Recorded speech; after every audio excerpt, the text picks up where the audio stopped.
Bien, ahí estamos.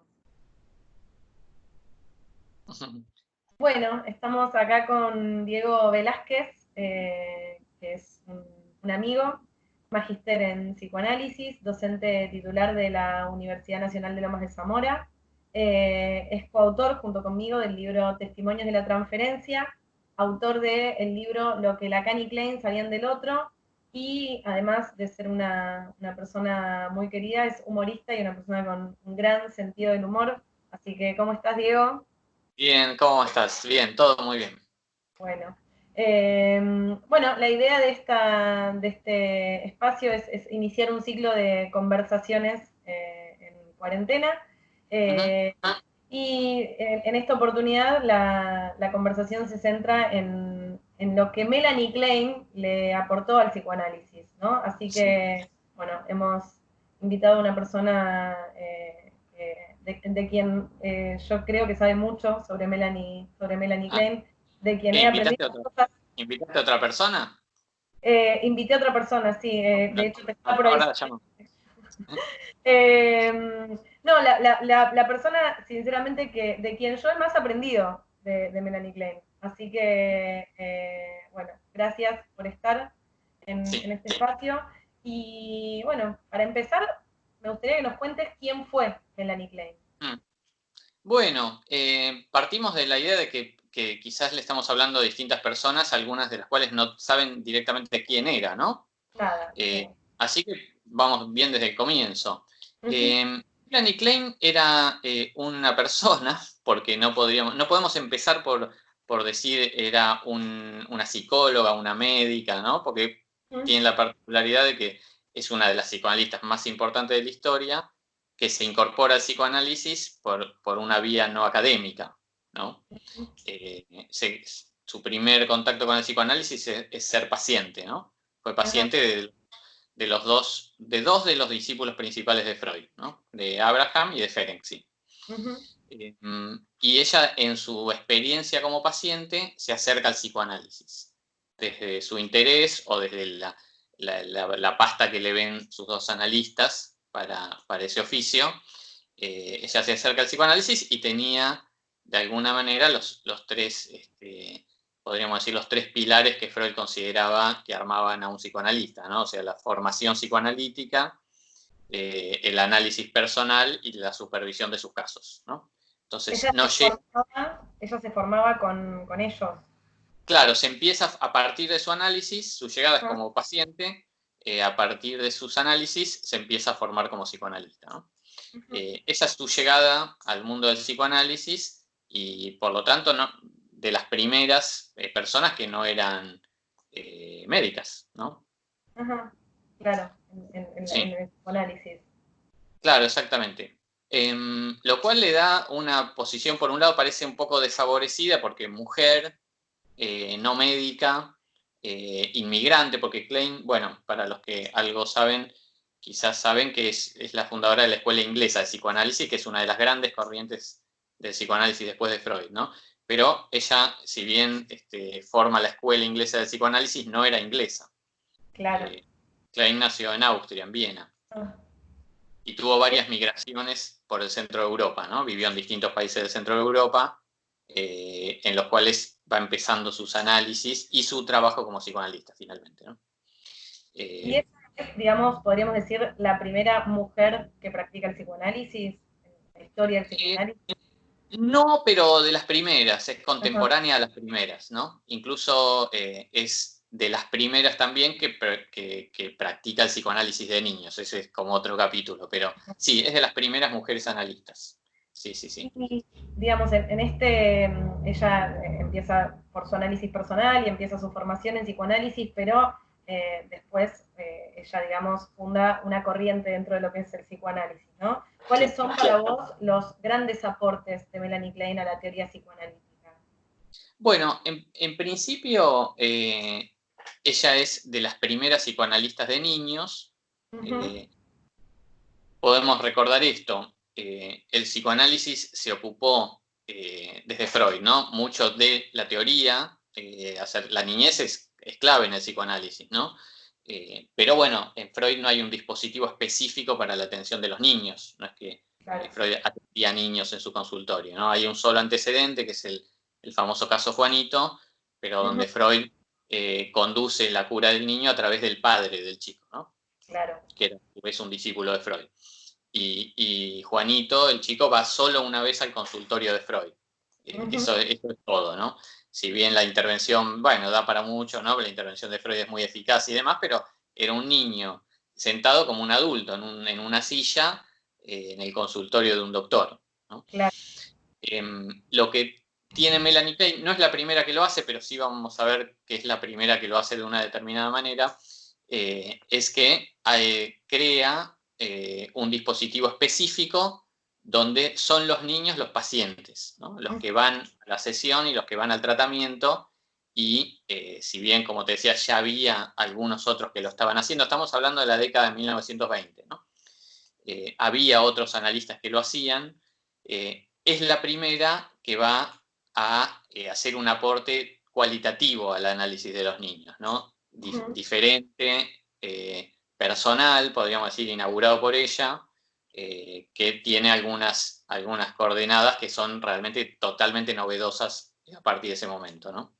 Claro. O sea que su aporte al psicoanálisis es el psicoanálisis de niños y la técnica que se llamó la técnica del juego, que es propia de Melanie Klein, eso sí. Claro. Ese es su primer aporte.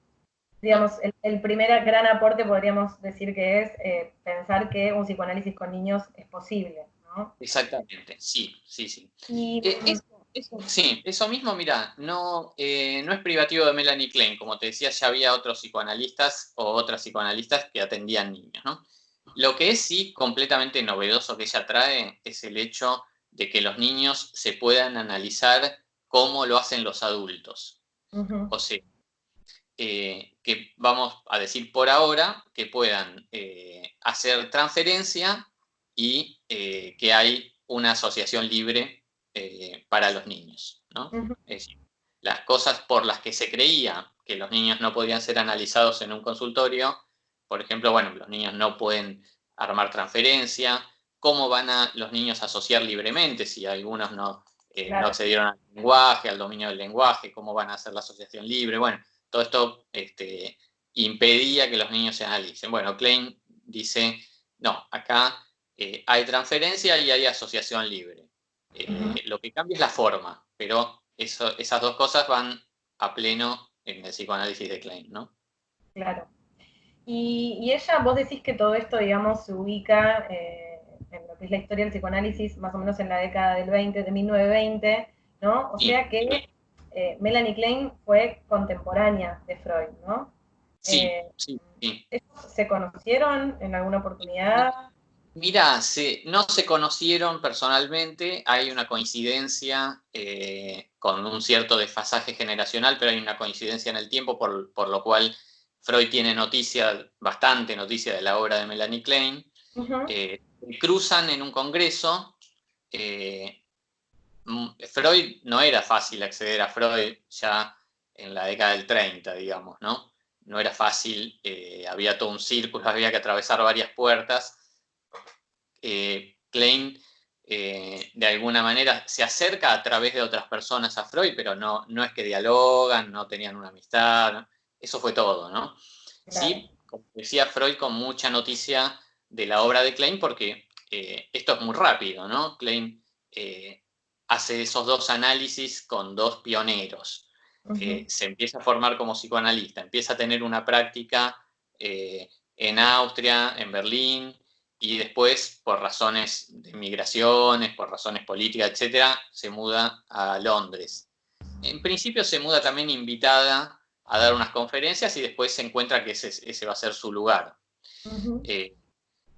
Bueno, y esto sucede todo muy rápido, pero ya al comienzo de la década del 30 era una figura en el psicoanálisis, ¿no? Claro. Entonces, y la escuela inglesa empieza a explotar, era algo que ya estaba en movimiento, pero con la llegada de Klein hay un revulsivo y empieza la escuela inglesa a tener mucha presencia.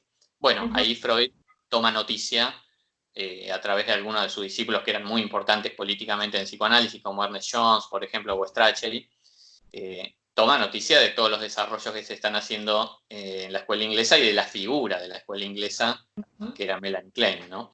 Entonces, Freud sabía de sus trabajos y hay una cita en la obra de Freud, El malestar en la cultura, hay una cita, la única mención en sus obras sobre Melanie Klein está ahí en una cita a pie de página, ¿no? Ajá. De hecho, pienso, ¿no? Freud pasa los últimos años de su vida en Londres, ¿no? Sí, claro, Melanie pasa un Klein, año en Londres. Sí. claro, bueno, el último año, ¿no? Melanie Klein estaba en Londres en ese momento también. Sí, sí, sí, sí, sí.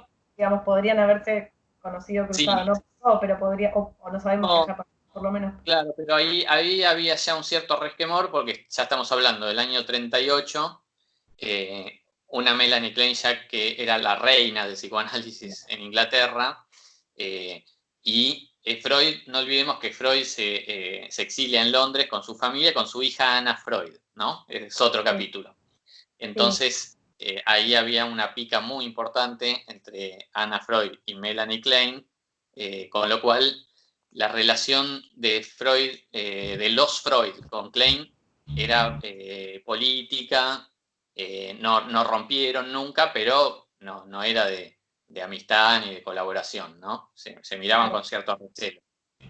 Sí, siempre, digamos, se ha ubicado esa controversia, ¿no? Entre Melanie Klein y Anna Freud, o que es lo que se conoció como la psicología del yo, digamos. Te quería preguntar, ¿en qué se funda esa controversia o de dónde partió y qué, ¿no? Sí, bueno, esa controversia es un buen punto de partida para entender cuál es el aporte de Klein o la teoría de Klein, ¿no? Anna Freud, por empezar, tenía el apellido Freud, ¿no? Eso es una cosa muy fuerte, pero bueno, podríamos dejarlo para los biógrafos, pero es una cosa a su vez también que puede ser muy paralizante, ¿no? Claro. Porque estaba en la tensión. Anna Freud era una de las que sí se dedicó al psicoanálisis de niños, ¿no? Contemporáneamente a Melanie Klein. Pero con una tensión que quizás no la dejaba ser del todo libre, que bueno, ella pensaba que tenía que ser la guardiana de los conceptos de Freud, ¿no? Entonces Claro. Freud no había atendido niños y bueno, su ingreso al psicoanálisis de niños era muy cuidadoso, muy conservador y muy poco innovador, ¿no? Entonces sí sostuvo una de las cuestiones de Freud, Anna Freud, que es, bueno, los niños, está bien, los podemos recibir en un consultorio, podemos tratar de mejorarlos, de que, por ejemplo, no tengan sus síntomas, ¿no? De que se curen de algunos síntomas, pero los niños no pueden realizar transferencia y no se puede haber un despliegue del inconsciente y de la sexualidad infantil porque vamos a ver por qué, por distintas cosas, ¿no? Esa postura era completamente contraria a la de Melanie Klein, que decía, sí, los niños se pueden analizar, hay inconsciente, sexualidad infantil y transferencia. Claro. Bueno, ese es el punto de la controversia, pero lo que está bueno es ver por qué creían eso cada una, ¿no? De ellas. Sí. Bueno, ¿por qué? Y esto ahí ubica un poco qué es lo que hizo Melanie Klein. Anna Freud, ¿qué decía? Porque partimos de algo de Freud, ¿no? La transferencia, vamos a hacer la definición más simple y canónica de Freud, que no es todo lo que había en Freud, pero es una vía que se tomó, que sería, bueno, los pacientes adultos transfieren sobre la figura del analista los modelos de sus vínculos pasados, sus vínculos significativos primarios y de la infancia, ¿no? Entonces, el paciente adulto toma a su analista como el padre, en algunos momentos del análisis, en otros momentos lo toma como la madre, o lo vive como la madre, en otro momento lo toma con la rivalidad que se tuvo con los hermanos, etcétera, etcétera, ¿no? Y se reconstruye un poco la infancia y la neurosis infantil de ese paciente a través de su análisis actual. Bueno, Anna Freud decía, entonces los niños no pueden hacer transferencia con un analista, porque ellos no dejaron atrás en el pasado su relación con los padres, la están Claro. viviendo en el momento. Claro. Entonces no puede transferirse a la figura del analista vínculos pasados, porque los vínculos son presentes, ¿no? Claro. Bueno, eso le permitía decir a ella que en el análisis de niños entonces no había transferencia y se trabajaba sobre la corrección de algunos síntomas, ¿no? Como una visión pedagógica del análisis de niños, ¿no? Correctiva. Bueno, claro. Klein dice que sí hay transferencia, pero entonces ¿cómo? ¿Cómo es que hay transferencia? ¿Cómo van a transferir? Un niño de 3 años va a transferir su modelo de relación con su madre o su padre a un analista si todavía no finalizó la relación de crianza con los padres. Bueno, eso es una divisoria muy importante que hace Melanie Klein, que es que nosotros, los seres humanos, vivimos paralelamente en dos mundos, el mundo interno y el mundo externo, ¿no? Que sería lo mismo que decir la realidad psíquica que dijo Freud, ¿no? Pero trasladada al terreno concreto de las sesiones con los niños. Entonces, ¿qué quiere decir? Que están viviendo todos los seres humanos, ¿no? Estamos viviendo paralelamente en el mundo interno y en el mundo externo. Que es que toda la realidad nuestra está desdoblada. Nosotros no vivimos una realidad objetiva. Toda realidad en el mundo externo que vivimos está coloreada por nuestro mundo interno. Y eso también le sucede a un niño, ¿no? Le sucede mucho más a un niño. Entonces los niños pueden efectivamente estar viviendo la vida con su padre y su madre, pero ahí Klein hace una distinción que es que, por ejemplo, el padre, la madre o los hermanos externos o del mundo externo que un niño tiene no son los mismos que tiene internalizados. Que hay por ejemplo, una madre interna y una madre externa. Y no se corresponden, ¿no? O sea, por ejemplo, esa es la parte que Freud cita de Melanie Klein, ¿no? El malestar en la cultura dice, como bien descubrió la señora Melanie Klein, por ejemplo, los niños que tienen padres muy severos pueden desarrollar un superyo muy laxo. Claro. Y por el contrario, los niños que tienen padres muy permisivos y laxos pueden tener un superyo muy severo. Cosa que Freud la destacó de Klein y es muy vigente actualmente, es universalmente vigente, porque si un niño, por ejemplo, lo encontramos hoy en el trabajo con niños, un niño es muy autoexigente y muy autosevero, y vamos a ver a los padres, y los padres no le están exigiendo nada, ¿no? Por el contrario, hay padres muy severos que están todo el día encima, etcétera, y el niño es un bardo. O sea que no tiene estrictamente correspondencia a eso, ¿no? Entonces, Klein descubre eso. Lo que Klein ubica como transferencia en el psicoanálisis con niños sería sobre la base de las figuras parentales del mundo interno del niño. Exactamente, claro. Entonces, un chico, una chica en la sesión puede por momentos vivirnos a los analistas a veces como una madre bondadosa, una madre buena, y por otros momentos vivirnos como una madre persecutoria, que lo va a sancionar, que lo va a perseguir, que lo va a odiar, lo mismo como un padre, como un hermano, interno, externo, ¿no? Entonces no necesariamente nos transfiere a sus figuras reales. Nos incorpora como objetos internos, entonces vamos teniendo toda esa variedad. Vamos significando toda esa variedad para el psiquismo del niño. Entonces, Klein a partir de eso dice, perfectamente pueden hacer transferencia. De hecho, ella atiende a niños de muy poca edad, como por ejemplo 2 años, 2 años y medio, ¿no? Considerando que ya pueden transferir. Eso te iba a comentar un poco, porque hablando de la clínica con niños, una cosa que a mí siempre me sirve mucho de la práctica, de la técnica de Melanie Klein, es digamos, el modo en que ella interpreta, ¿no? Digamos, el análisis con niños, los síntomas en los niños, la presencia de un niño en su consultorio, ¿no? Partiendo de ahí, ¿no? O sea, de habilitando la presencia de un niño en su consultorio. Y yo pensaba en la actualidad, ¿no? La cantidad de, digamos, el enorme avance que ha habido en relación al autismo, ¿no? Y la gran cantidad de niños que llegan, niños y niñas que llegan a la consulta con un diagnóstico de autismo o tal vez con un pronto diagnóstico en cuanto a una serie de síntomas que presentan, la mayoría están relacionadas con la falta de lenguaje o de comunicación o alguna dificultad en la interacción social, ¿no? Y cómo esto que se observa en la clínica es algo que Melanie Klein en sus historiales, ¿no? Los historiales que ha desarrollado en los primeros años de la década del 20, ¿no? Cómo ella, las descripciones que utiliza parecerían ser de casos de niños y niñas que vemos actualmente en el consultorio, ¿no? A mí siempre digamos, me parece que haciendo una lectura del psicoanálisis con niños de la actualidad con Melanie Klein, nos encontramos de repente con muchas más estrategias y muchas más herramientas de abordaje de las que tendríamos sin Melanie Klein, ¿no? Entonces, te pregunto, ¿no? ¿Cuál era la técnica, Sí. vos hablabas de la técnica del juego, ¿no? ¿Cuál era la técnica de abordaje de patologías graves que tenía Melanie Klein? Porque aparte, digamos, los historiales, la gran mayoría de los historiales que ella expuso en su obra son niños que podríamos ubicar con patologías graves, ¿no? Con psicosis infantiles muy profundas, o con lo que por ahí hoy en día se conoce como autismo. ¿Cuál es la técnica de abordaje, ¿no? ¿Y cuál pensás que puede ser el gran aporte del psicoanálisis de Melanie Klein a el psicoanálisis con niños de la actualidad bajo este nuevo, bajo esta nueva realidad, ¿no? Sí.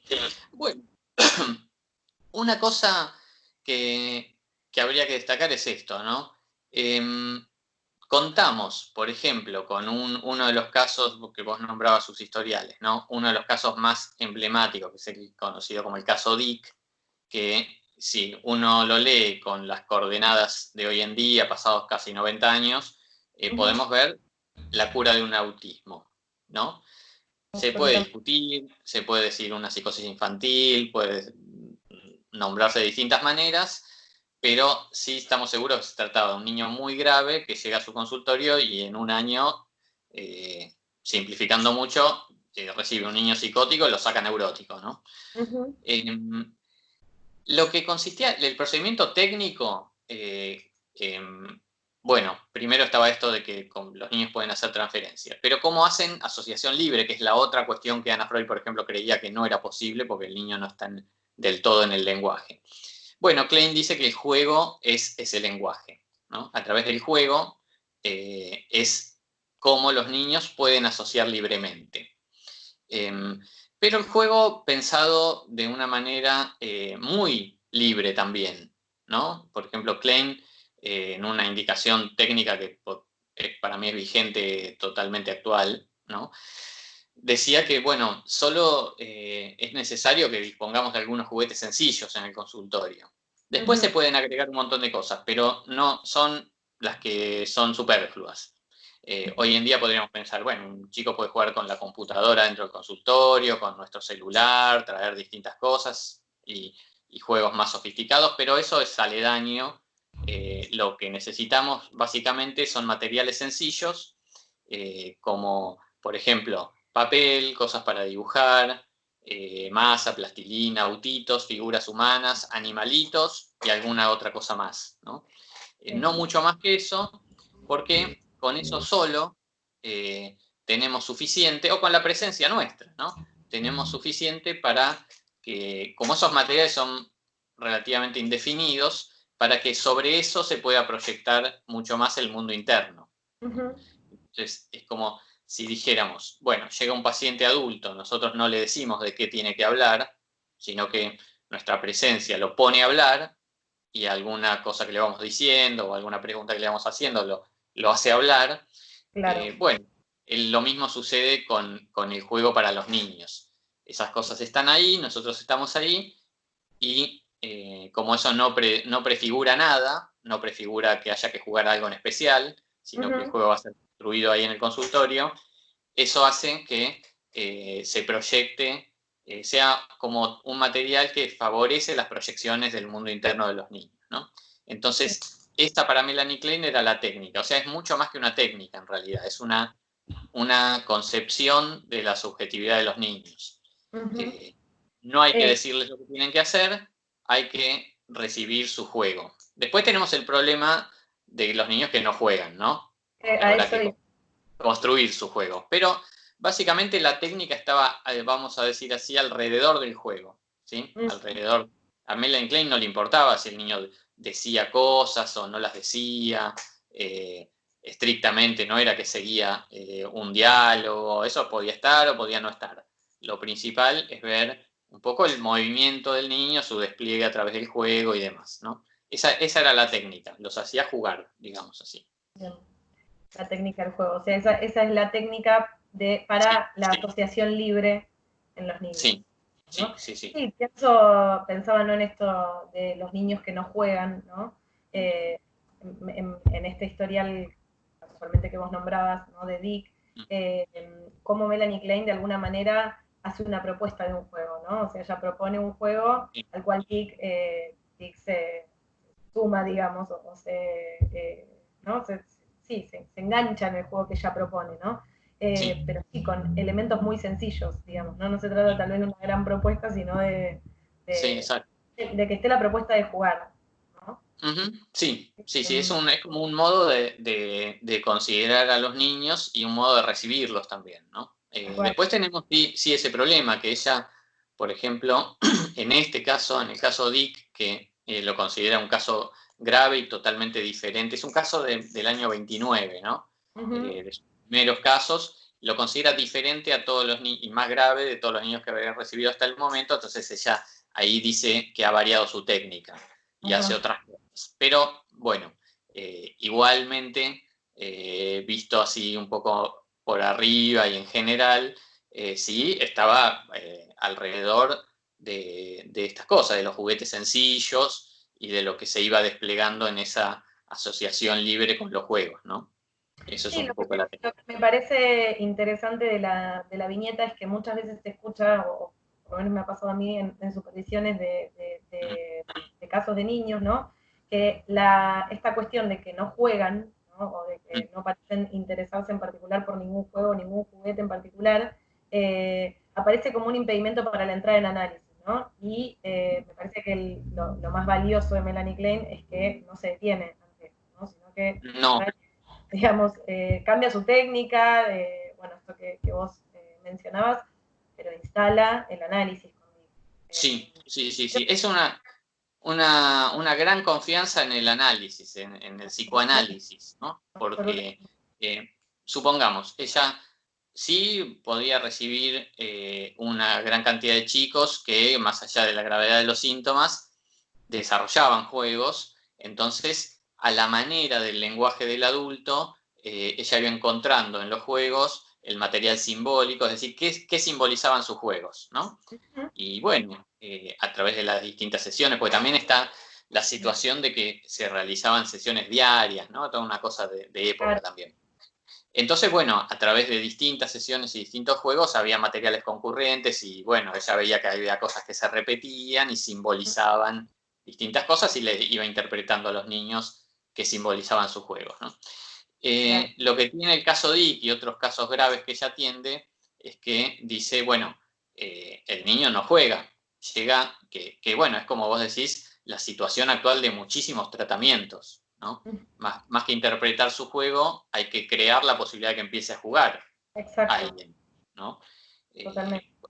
Hasta casi hay una correlación, ¿no? Menos juega un niño, más grave está. Es un indicador clínico por excelencia ese, ¿no? Totalmente. Entonces, muchos de nuestros tratamientos y de nuestras intervenciones son cómo lograr que un niño empiece a jugar, a construir algún tipo de juego que después tendrá su sentido simbólico y demás, pero partimos debajo de cero, ¿no?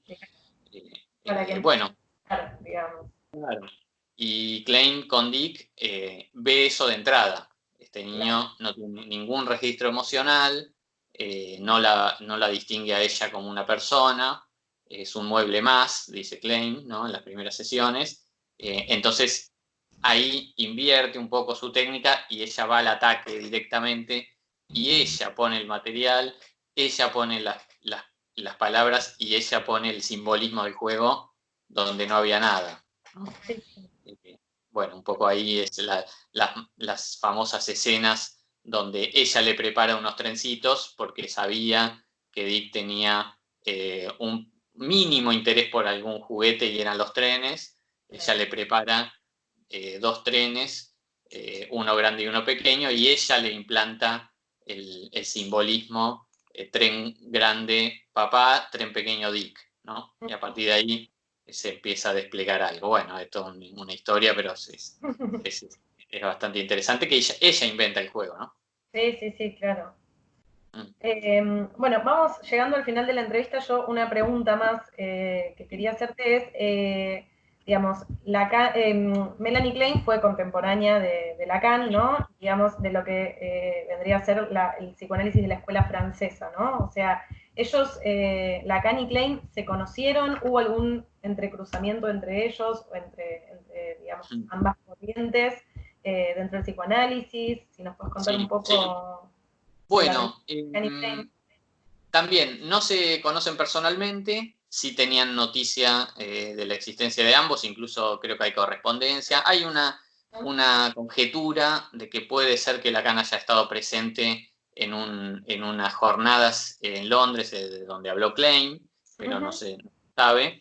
Y sí hay un episodio donde se hablan o se escriben para que Lacan haga la traducción al francés de la gran obra de Melanie Klein, que era el psicoanálisis de niños, ¿no? Entonces, Klein le encarga a Lacan la traducción al francés, porque sí tenían una especie de alianza tácita política, que era la lucha contra el psicologismo de Anna Freud, ¿no? Claro. En eso están unidos, si bien no hacen nada juntos, no trabajan juntos, no se ven, hay una alianza tácita Claro. en eso. También uno podría decir hay una alianza tácita en que los dos se aventuran al psicoanálisis de los pacientes graves, ¿no? Al psicoanálisis de la psicosis. Pero está este episodio, ¿no? Que le encarga la traducción, Lacan pierde el manuscrito, ¿no? Eso es muy interesante. No lo encuentra, no sabe dónde lo metió, se demora la traducción, no le da una respuesta, Klein se lo encarga a otras personas, a otros franceses, finalmente lo hacen otros. Pero bueno, después está la gran cantidad de citas en los seminarios de Lacan a la obra de Klein. A la inversa no existe, no hay ninguna cita que Klein haga de Lacan. Y la confluencia de ambas escuelas es una cuestión a investigar o que ya investigamos, digamos, algunos, ¿no? Pero no es directa. En general, por ejemplo, acá en Argentina hubo un mundo paralelo, o sea, son dos corrientes que fueron cada una por su lado sin intersectarse nunca y hasta con una evitación recíproca, ¿no? Pero en realidad, si uno investiga, hay muchos puntos de contacto, ¿no? Eso es un poco el trabajo que intentamos hacer. Bien, buenísimo. Me queda una pregunta para hacerte. ¿Vos cómo pensás, digamos, con la técnica del juego, ¿no? ¿Cómo pensás el psicoanálisis con niños en este contexto, ¿no? En cuarentena, ¿no? En donde no podemos... ¿Cómo pensás el psicoanálisis?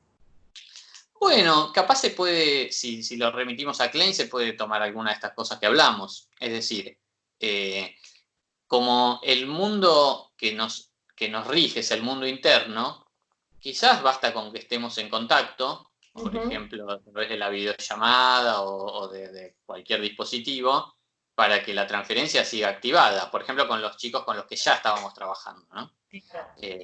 Entonces, bueno, de la misma manera que se puede jugar a través del celular, y bueno, ahí está la posibilidad. Pareciera, porque claro, es algo que lleva 2 meses y estamos explorando también, ¿no?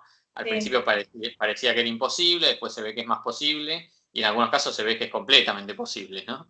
Sí, igual. Habría que ver ahí dos cosas, ¿no? Una en los niños graves y otra en los niños que empezarían un tratamiento de esta manera. Eso, bueno, todavía está para explorar, ¿no? Bien. Pero bueno, muchas cosas. Interesante, Diego. Han quedado un montón de preguntas y cosas para hablar, así que seguramente repetiremos. La verdad, un placer y gracias por haber estado. Y bueno, nos estaremos viendo en próximas entrevistas. Totalmente. Bueno. Gracias, Adiós. Diego. Adiós. Chau.